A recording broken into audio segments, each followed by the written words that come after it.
ठाण्यातील ब्रह्मांड जंक्शन येथील पादचारी पुलावर फुटओव्हर ब्रिज गर्डर उभारणीचे काम हाती घेण्यात येणार असल्याने घोडबंदर रोडवर 8 ते 10 मे दरम्यान वाहतूक बदल करण्यात आले आहेत.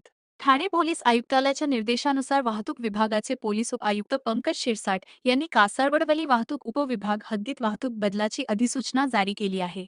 घोडबंदर रोडवरील ब्रह्मांड जंक्शन येथे मुल्लाबाग बस डेपोजवरील फुटओव्हर ब्रिजवर RPS-PRS जॉईंट व्हेंचर प्राली यांच्या वतीने गर्डर उभारणीचे काम करण्यात येणार आहे. हे काम 8 मे रोजी रात्री 11:55 वाजल्यापासून 9 मे रात्री 11:55 वाजेपर्यंत तसेच 9 मे रात्री 11:55 वाजल्यापासून 10 मे रोजी सकाळी 6 वाजेपर्यंत सुरू राहणार आहे. या कालावधीत वाहतूक कोंडी टाळण्यासाठी आणि वाहतूक सुरळीत ठेवण्यासाठी या मार्गांवर प्रवेशबंदी लागू करण्यात आली आहे. तरी अवजड वाहनांनी या कालावधीत या मार्गावरून प्रवास करणे टाळावे, असे आवाहन वाहतूक विभागाकडून करण्यात आले आहे. दरम्यान ही वाहतूक अधिसूचना पोलीस वाहने, अग्निशमन दल, रुग्णवाहिका, ग्रीन कॉरिडॉर, ऑक्सिजन गॅस वाहने तसेच इतर अत्यावश्यक सेवेतील वाहनांना लागू राहणार नसल्याचे वाहतूक विभागाने नमूद केले आहे. हे मार्ग राहणार बंद.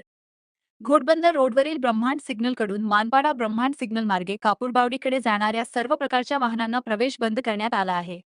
तसेच MG मोटर्स शोरूम मानपाडा येथून मानपाडा ब्रिजवर जाणाऱ्या वाहनांनाही ब्रिज चढणीवर प्रवेश बंद असेल.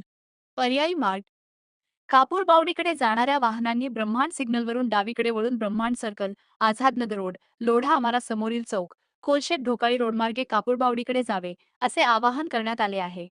तर घोडबंदर रोडवरून येणाऱ्या वाहनांनी मानपाडा ब्रिजलगतच्या स्लीप रोडने नागोरी टी स्टॉलजवळ डावीकडे वळून टिकुजिनीवाडी सर्कल मार्गे वेरियंट निलकंठ ग्रीन समोरील रस्त्याने मुल्लाबाग कट मार्गे इच्छित स्थळी जावे, असेही वाहतूक विभागाने स्पष्ट केले आहे.